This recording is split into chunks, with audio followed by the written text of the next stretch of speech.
Hey, loves. Hope you're doing well. I just want to say Merry Christmas.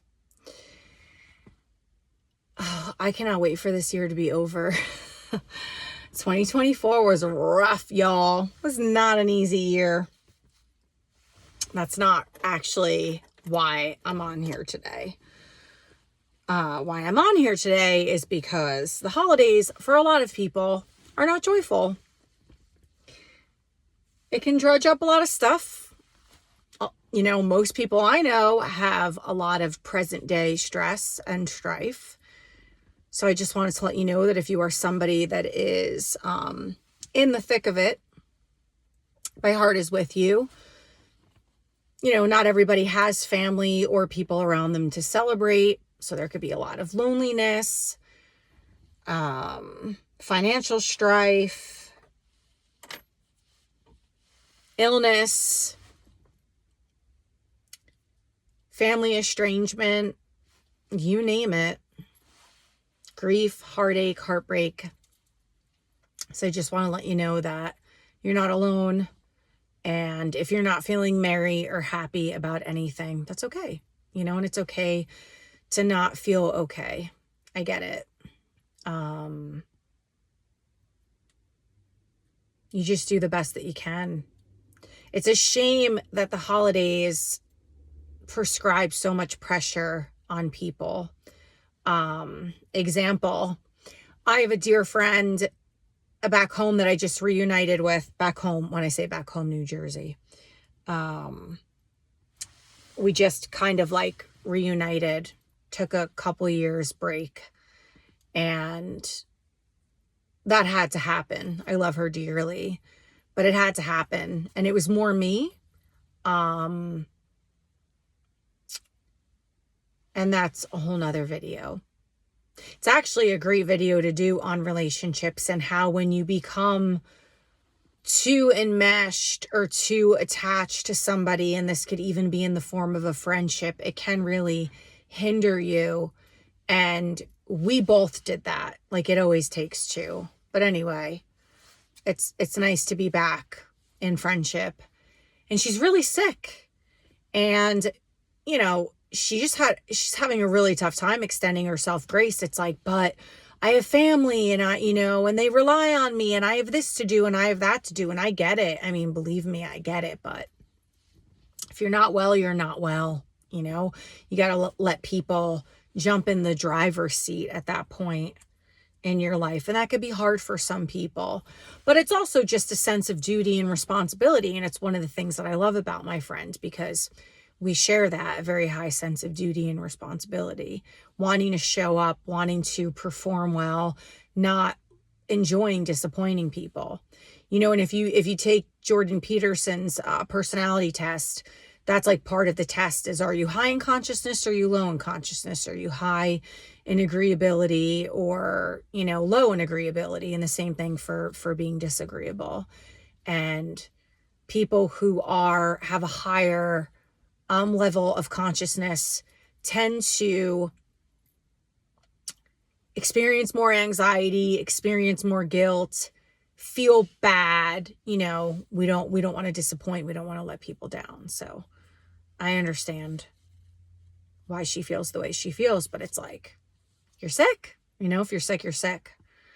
But yeah, I've been up since 2:30. I fell asleep last night by 7:30. I have the house to myself this week, and it has not been the greatest situation. And I feel like my whole being is detoxing. So I needed it. So I fell asleep, but I woke up at 2:30 and I was wide awake, wide awake. And then I think I fell back asleep at 4:30, and then I had a really bizarre dream and popped up again at like 5:30. And I've been up ever since. I actually had to teach a class today, I chose to agree to teach on Christmas Day. And they're such a lovely bunch. And so I was really happy to do that because it's in assisted living. It's memory care, so they don't really remember me from week to week. It's really interesting. It's my first experience teaching. I mean, I've taught chair yoga and assisted living, so I've always taught elders, one of my favorite demographics. Call them wisdom warriors. I love them. This is different for me because they don't really remember me, but they remember what we do. And it's a beautiful thing. And they've just been a gift to me. I learn so much from them. And I try to be consistent. So they invited me in Christmas Day and I was like, yeah, I'm going to come in and teach. So that was a gift. I've also experienced a Christmas miracle, but I'll talk more about that another time. I think we are headed into a better year for everybody. I do believe that. Nothing will be without its challenges. There's always going to be highs and lows. That's just life. But I think 2025 is going to be better for the majority. With that said, I also think you need to be doing the work, not just sitting back and with this deep sense of entitlement and expecting life to unfold in the way that you want it to. You need to be doing the work for sure. Another thing that I wanted to share, I don't believe in resolutions. I'm just not a resolution person. I might do a New Year's Day video, but because I talked about this last year. This was actually something that I was supposed to do on the solstice and I totally forgot about it. Not that I was supposed to do. It's choice. But I've never heard of this before. And I was like, oh, this is genius because I have a lot of passions and a lot of things that I love to do.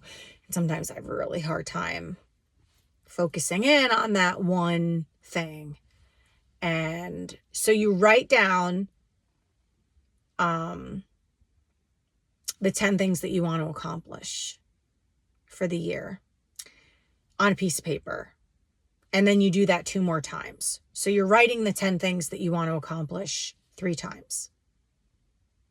And then you keep that. Now, like you can keep one in your car, you can keep one in your bedroom, you can keep one at your job. So that way, every day you're reading it and there's no like, oh, I forgot. So you have 3 on hand at any given moment. Then you write each one on a separate piece of paper. And you fold them up and you put them in like a glass, like a mason jar or a bowl. Every day you pick one, you do not look at it. You flush it down the toilet, you rip it up, you throw it in the garbage. I love burning ceremonies, so you just burn it. You have no idea what it says. Poof, it's gone. Keep doing that every day. You get to the last one and you read that one. And that is your focus for 2025. And I was like, that's fucking genius. What I usually do, and I started doing years and years ago, I don't even do vision boards. I do a vision board once a year. Full disclosure, haven't done it in like the last 3 years since I've relocated. But I never do it on New Year's because if you look at the history of the calendar, the spring solstice is actually the start of the year in many previous beliefs and cultures. And it's always worked better for me then. So I always wait until the spring solstice. And I've had amazing results doing that. So I promised myself I would do a vision board again this year, but that's in the spring. But what I've always done is I would choose my word for the year and a color that I felt was in alignment or symbolized that word or vice versa. And then you just write about it. It could be a page, it could be a paragraph, a couple sentences.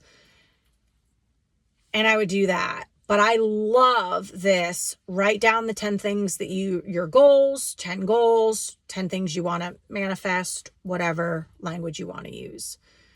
And then write them all 10 on 3 separate pieces of paper. So you have those at any given moment, read them every day, and then write each one on a separate piece of paper, fold it up so you don't know what you're picking out, put it in a jar or a bowl. Pick one out every day. Don't look at it, get rid of it, burn it, throw it away, flush it down the toilet. Day 10, that's the one you read. That's your focus for the year. I like it a lot. I'm like so exhausted. I thought I was going to go for a hike. I'm so exhausted from being up at 2:30. I think I really needed a solid 10 hours, and I never sleep that long, but I really feel like that's what I'm craving. So the other thing that I wanted to talk about was, and this could be part of the 10 things that you want to accomplish, or 10 goals, whatever, is really how you want to show up for the new year, who you want to be for yourself and for other people. I had a really upsetting experience recently. And it was just a prime example of how much easier it is to know and detect. Now, I knew this situation was not in alignment for me.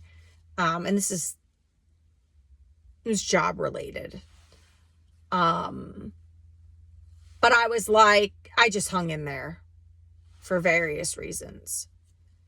And then I saw how it was affecting my colleagues, especially the girl who was hired neck and neck with me and was younger.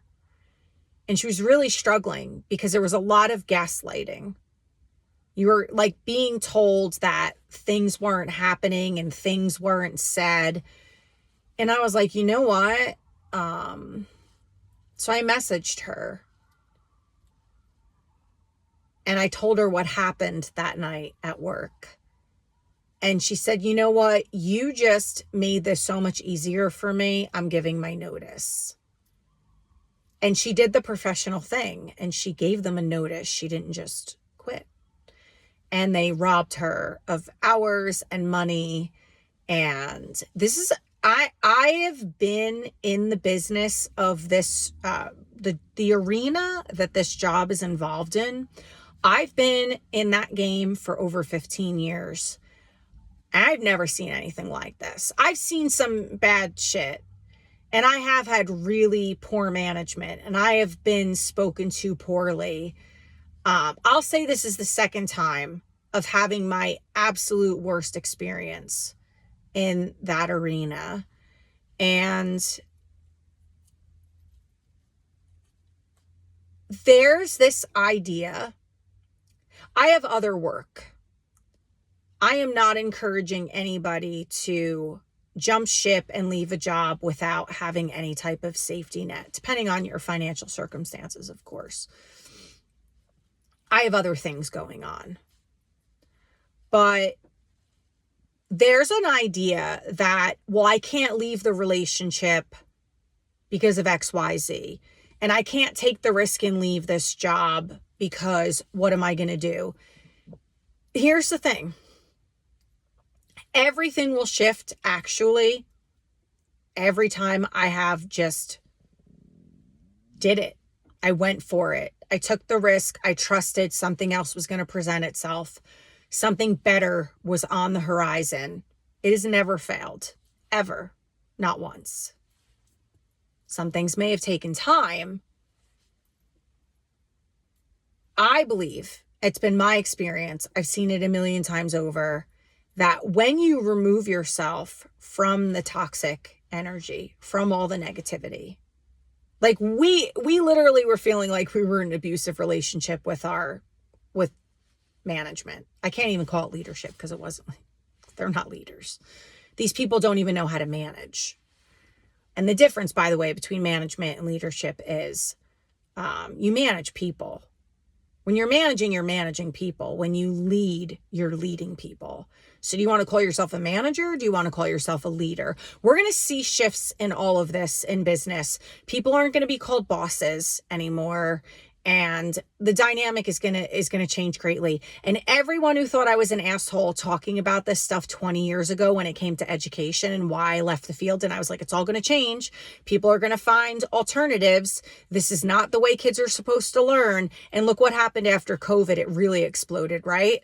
More homeschooling and forestry schools and alternative schools. And there have been mavericks and pioneers all over the country doing this for decades, well before it was a fad or posh and popular. So we're seeing the same thing in the career track. Undoubtedly, people are not going to take shit anymore. They're just not going to do it. And so what I'm saying is, when you leave, other doors will open. It is very hard to change the energy of your life and your internal terrain when you are still stuck in a cycle of really poor circumstances and situations. I have seen miracles happen with people that walk out of abusive relationships. Their whole life opens up. I have seen the same thing with people who've left really toxic job situations. Not only do you feel better inside because you're courted to all that trash, all that crap, but also you gain clarity very quickly. You're able to make better decisions from that executive functioning part of the brain, the prefrontal cortex, because when you're in the energy of toxicity and abuse and negativity, it puts you in your primal brain. So you're not really making the best decisions for yourself. And I know this to be true over and over and over again. I've seen this a million times. Doors will open. So it was very easy for me to walk away because it was like, doors will open. I know my worth. I'm a grown-ass adult. I will not be treated like I'm 5. I will not be spoken to like a child. I will not be cursed at and yelled at in front of my colleagues and a room full of people because you're on an ego trip or you just don't know how to show up for people. You're just so wounded and stuck in your shit, and you've done nothing to work on yourself and get yourself out of there. These people actually believe that that behavior is acceptable. I have text messages to prove this. And you know what? That's their deal. But when you grow in consciousness, when you increase your awareness, you will not be in alignment with these situations anymore. And I had a choice. I could have stayed. There's no fuck no. I didn't do all this work on myself to be treated this way. No amount of money will ever be worth it. I will never sell my soul to the devil. I've never been that person. I never will. Nope. So when I was asked to do something unethical, I'm not going to do it. I'm just not going to do it. And that's, partially one of the things that really was like, this is a hard no. And I can't work for people like this. You have to thank people when they show their true colors because they're doing you a favor. It's like, do you want to be in a partnership or a relationship with somebody for a year and then they turn the switch? And that is not uncommon. One of my most favorite TED Talk videos of a video of a woman who was in a horrifically abusive marriage. So it was a video on domestic violence. And he made several attempts to take her life and he was unsuccessful. She got herself out of that. But if you, this is why it's my favorite video on domestic violence. The whole beginning of the video, for 2 years, they dated. And he was a dream come true. He hit it all. The minute he got her to agree to marry him, and this is what narcissists do, they move you away from everything you knew, everyone you loved and who had your support. They move you very far away so you don't have support, so it makes it harder for you to leave. This is a real thing. This is a very real narcissistic tactic. So he moved her away. To the boonies. And his behavior was atrocious. I don't wish this on anybody. My heart broke for this woman. When I worked in a counseling center, this was the video we used as part of our trainings when we would run cohorts on awareness and support. It was great. It was a beautiful collaborative thing that we did. Part of my job was outsourcing collaboration. So I'd have to go out into the community and introduce myself and talk about what we did and solidify external partnerships. And then this was during COVID, we would go online and we would run cohorts online. Before and after COVID, we did it in person. But it was one of my most favorite parts of the job because I love creating connections. So I'm very forward facing as extroverted. I guess I'm an ambivert. I guess I'm not a true introvert, but I'm very introverted. But I did love all of the partnerships that I was able to create and getting to know everybody in the mental health field in that way. I really loved it. It was wonderful. Anyway, I digress. People do that shit. So I hear a lot of people, I've been hearing a lot of people talk about a massive loss of friendships, especially since COVID. And really what's happening is I don't love the whole spiritual thing of like ascension, but I understand why they use that term. When you cultivate a higher, greater sense of consciousness and awareness, and this is not an ego trip. People use it as an ego trip. I'm not ego tripping here. It's growth. It's maturity. It's wisdom. When you enhance that and you nourish it and you nurture it and you cultivate more of it, you are undoubtedly going to begin to feel in misalignment with certain people and jobs and situations. And so, like any growth spurt, those friends are going to fizzle out and then new experiences are going to come in that are, for lack of a better term, higher vibration. Now, I do believe everything has a frequency and everything is energy and everything vibrates to the frequency that they're at. I don't often talk like this because it does sound very foo-foo, but the quantum field is real and quantum physics has proven this. So this is science. But our heart, it's an energetic field. There's a magnetism. It's why you're drawn to some people and completely repelled from other. Have you ever had a magnetic pull towards somebody, or this weird, what appears to be an inexplicable attraction to someone? Or you just like, you're paralleling each other so much that you feel like it's like almost eerie and scary and weird. Like you're just so synced up in this energetic way to a person. It's like, what is happening? I always understand them because I live, eat, drink, and breathe what we're talking about right now, what I'm talking about right now. But, if you're new to this, I would definitely suggest looking into it. And if you're like, I don't give a flying fig about what she's talking about, I totally get it. I totally get it. Because there was a point in my life where this was all hoo-ha and bullshit. So I get it. And that's really what I think is happening. And I really think that's what we have the ability to bring a whole new consciousness and awareness and energy to 2025.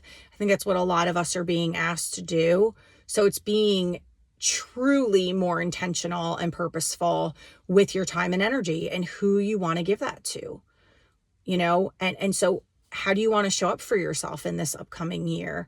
And how do you want to show up for other people?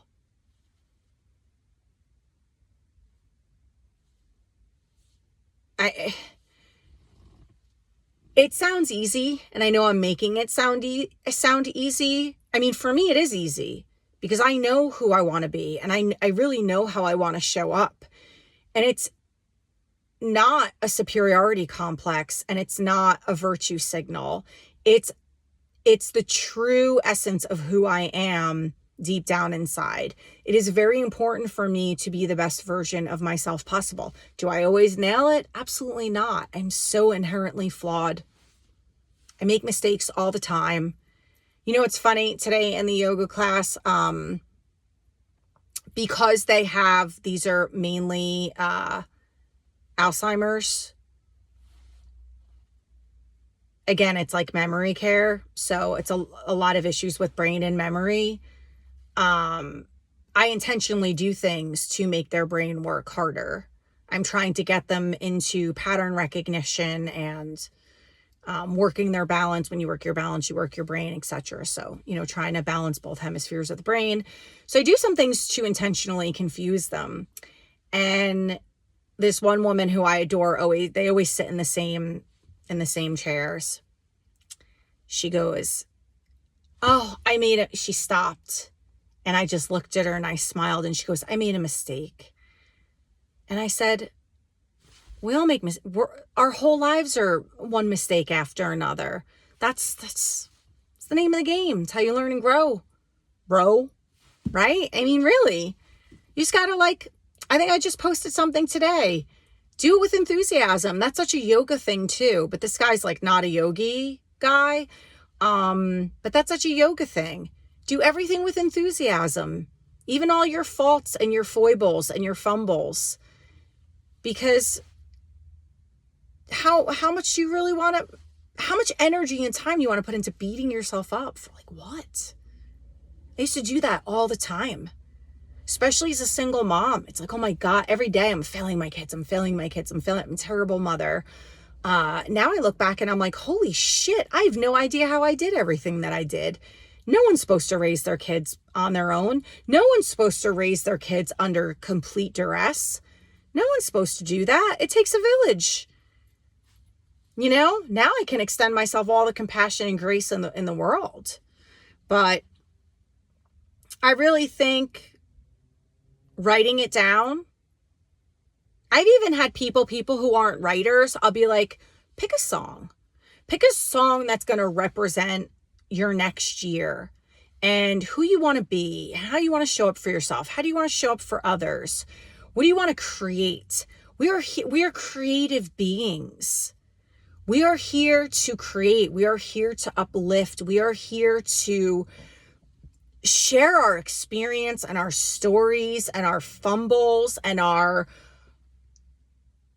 heroic feats and our, oh my God, what the fuck was I thinking moments. That's how we grow.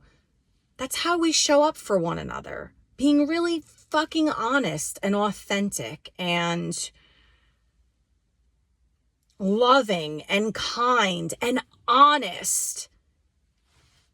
This is why I hate the world we're living in, where you can't say shit anymore without somebody jumping down your throat and acting like they're morally superior and all the virtue signaling and no, say what you mean and mean what you say. Be direct. Direct is the way. Direct is the way.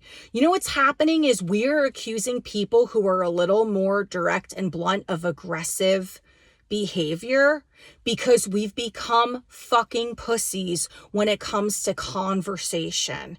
And that is the hardcore truth. It really is. You can say things direct and blunt with a twist of kindness, and it's not aggression. It's actually real communication. And we've just fallen away from all of that. So now you have all this passive aggressive nonsense, or people who just tell you what you want to hear, and all these people running hot colds. I can't stand hot cold behavior. I cannot stand it. It drives me crazy. And I try when I'm in a leadership position to not be that person. And in my intimate partnerships, and when I'm saying that, I mean even me with my children, that's an intimate partnership. They're my kids. I try so hard not to run that way. I really do. It's so annoying. It's okay to be in a bad mood. It's okay to not feel yourself. Say that. Just say that. I'm not bringing my A game today, and I know that. Say it. Talk about it. Because that behavior affects the whole. And why do you want to allow people to walk away and go, was it something I said or was it something I did? That's something I'm going to work on in 2025. I'm actually going to be more vocal about that. Like, hey, did I do something? You fell off a little bit, or, you don't seem to be yourself. Or I feel I'd like to be able to say at this point, I feel like you're running a little hot and cold. Maybe that's in my head. What's going on? And how can I support you? Is there something that you need to get off your chest? Again, really healthy communication and conflict resolution skills that I don't think any of us learned, because and in most of our homes it was like stonewalling, yelling, sarcasm. That was my home. Those were the languages. Sarcasm is a love language. I will stick to that until the day that I die. I think sarcastic people are wonderful and they're hilarious. I don't think it's always wrong to be sarcastic. It's just another means of communication. And contextually speaking, it could be, you could be being a real shit about it. I'm not talking about that kind of sarcasm. I'm talking about that playful type of sarcasm, more comedic in nature. But yeah, I think we're being called to show up in a much more mature, profound, wise, aware, conscious way moving forward. And so if you're going through a shit ton of changes right now, this too shall pass. If you're feeling like there's this whole clearing out in your life, it's because it needs to happen. Like, let the tidal wave move through. Let the F5 tornado move through. I promise you, there's so much beauty, so much better, so much better on the other side of that. You have my word. If that's not cleared out, the good, the new, the fresh, the vital cannot make its way into your life.